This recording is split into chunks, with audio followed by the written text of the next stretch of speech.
ओम नमः शिवाय। नमस्कार दोस्तों, सबसे पहले आप सभी को धनतेरस महापर्व की बहुत सारी शुभकामनाएं। धनतेरस पर खरीदारी के साथ साथ ही यम के निमित्त दीपदान करने का विधान शास्त्रों में बताया गया है। 5 दिनों तक चलने वाले दीपावली महापर्व का आरंभ धनतेरस से हो जाता है और इन 5 दिनों तक यदि यम के निमित्त दीपदान की जाए तो घर में कभी भी अकाल मृत्यु का भय नहीं रहता। परिवार के सभी लोगों की सदैव रक्षा होती है तथा यम के कुदृष्टि से रक्षा होती है। तो आज के वीडियो में मैं आपको यम दीप जलाने की संपूर्ण विधि बताने वाली हूँ और हर एक चीज़ आपकी क्लियर कर दूंगी। आपके मन में जो भी सवाल आ रहा होगा, वीडियो को अंत तक जरूर देखिएगा। घर के मुख्य द्वार के दाहिनी ओर आपको यम दीप लगाना है। दिवाली का अवसर है, साफ सफाई तो आपने अपने घर के मुख्य द्वार की ही होगी। इस स्थान पर चप्पल जूते ना रखें जहां पर आपको दीपक लगाना है। सुंदर से साफ करके थोड़ा सा गंगा जल का छिड़काव कर दें और एक छोटी सी रंगोली बना लें या फिर आप अर्पण भी लगा सकते हैं। तो चावल के आटे को घोलकर फिर आप इस प्रकार से एक छोटी सी रंगोली बना लें। आप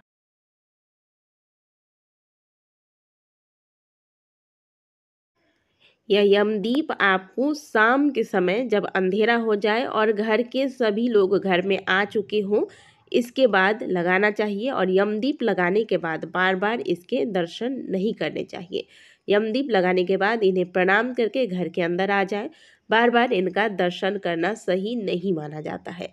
इसीलिए जब आपके घर में सभी सदस्य बाहर से घर आ जाते हैं और अब आपको घर के बाहर नहीं जाना है, उस समय आप यमदीप लगा सकते हैं। नहीं तो आप शाम को जब धूप दीप लगाते हैं उस समय भी लगा सकते हैं।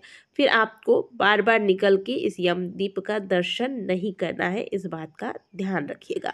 तो इस प्रकार से हमारी रंगोली तैयार हो गई है छोटी सी। अब इसके मध्य में बीच में हम थोड़ा सा चावल रख देंगे। आप चाहे तो गेहूं भी रख सकते हैं, कोई भी अनाज यहाँ पे रखा जाता है। आमतौर पर हम चावल का ही प्रयोग करते हैं दीपक लगाने के लिए। यहाँ पे अनाज रख देंगे। इसके बाद आप यहाँ पे आप चाहे तो प्लेट में भी, बहुत से लोगों के घर के मुख्य द्वार पर मान लीजिए अगर जगह नहीं है, आप रंगोली नहीं बना सकते हैं, तो एक छोटा सा प्लेट लेकर आप इस पर भी चावल रखकर फिर दीपक लगा सकते हैं। चौमुखी दीपक लेना है और यह दीपक आटे का आप बना लीजिएगा। चाहे तो आप मिट्टी का भी दीपक ले सकते हैं, लेकिन यह दीपक हमें 5 दिनों तक यानी कि धनतेरस से आरंभ करके भाई दूज तक लगानी है। तो इसीलिए आप प्रतिदिन आटे का दीपक बना लें तो अच्छा है, और अगर प्रतिदिन मिट्टी का ले सकते हैं तो वही ले लें। 2 सफ़ेद रुई की बाती इस दीपक में डाल देंगे क्रॉस करके। 4 अलग अलग बातियां नहीं डालनी है, 2 ही बाती डालेंगे क्रॉस करके, तो चारों तरफ हमें बाती प्राप्त हो जाएगी। ठीक है, इस प्रकार से हमें लगाना चाहिए। बहुत से लोग 4 छोटे छोटे से बाती बना के डाल देते हैं, ऐसा नहीं करना है आपको। फिर इसमें सरसों का तेल भर देंगे। इस दीपक को लगाने के लिए हमेशा सरसों के तेल का ही प्रयोग किया जाता है। अब इस दीपक पर हम तिलक लगा देंगे। तो यहाँ पे हम रोली का प्रयोग कर रहे हैं, रोली का तिलक लगा दें। एक सिक्का इस दीपक में डालिएगा, थोड़ा सा अक्षत डाल दीजिएगा, कुछ पुष्प रख लीजिएगा और इस पुष्प को आप चाहे तो पुष्प से ही डायरेक्ट रंगोली बनाकर इसके ऊपर चावल डाल के भी आप यह दीपदान कर सकते हैं। कहने का मतलब है कि जितना सुंदर आकर्षक आप इस स्थान को बना सकते हैं, छोटी सी रंगोली बनाकर फूल से सजाकर, वैसा आप बना दें। इसके बाद बारी आती है इस दीपक को प्रज्वलित करने की। तो इस दीपक को जब आप जलाएंगे, आपका मुंह दक्षिण दिशा की ओर हो, सर ढक लीजिएगा। इसके बाद यमदेव का ध्यान करके इस दीपक को प्रज्वलित कर दें। इस बार दीपावली को लेकर मतभेद है।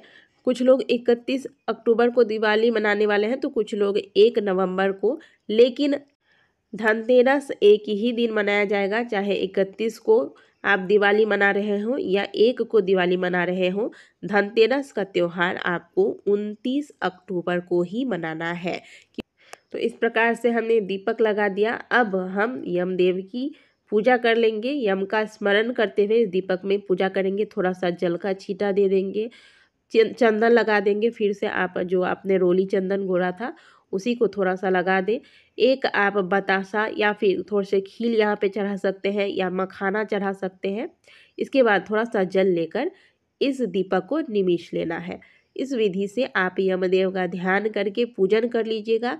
फिर हाथ जोड़कर यमदेव से प्रार्थना करें कि हे यमदेव, हमने आपकी प्रसन्नता को प्राप्त करने के लिए यह यमदीप दान किया है। अब आप हम पे और हमारे पूरे परिवार पर ऐसी कृपा करें कि हमारा पूरा परिवार सदैव आपकी कुदृष्टि से बचा रहे, आपके दया का पात्र हो, अर्थात कभी भी हमारे परिवार पर अकाल मृत्यु का साया ना मंडराए। हमारा परिवार सदैव आपकी कृपा से भरा पूरा रहे, इस प्रकार से प्रार्थना कर लीजिएगा। और घर के जो भी सदस्य हैं उनसे भी कह दीजिएगा कि यहाँ पे यमदेव को प्रणाम कर ले। इसके बाद आप यहाँ से जाते वक्त पीछे मुड़ के ना देखें और घर के सदस्य बार बार बाहर निकलकर इस दीपक को ना देखें। हमेशा इस बात का ध्यान रखिएगा। इसीलिए कहा जाता है कि यमदीप जब घर के सभी सदस्य घर में आ चुके हो बाहर से, इसके बाद ही लगाना।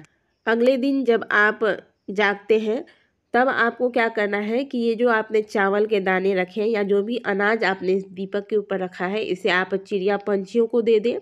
और जो दीपक है वो बाती सहित आप विसर्जित कर दें। सिक्का है, इसे पोंछ के रख लीजिएगा।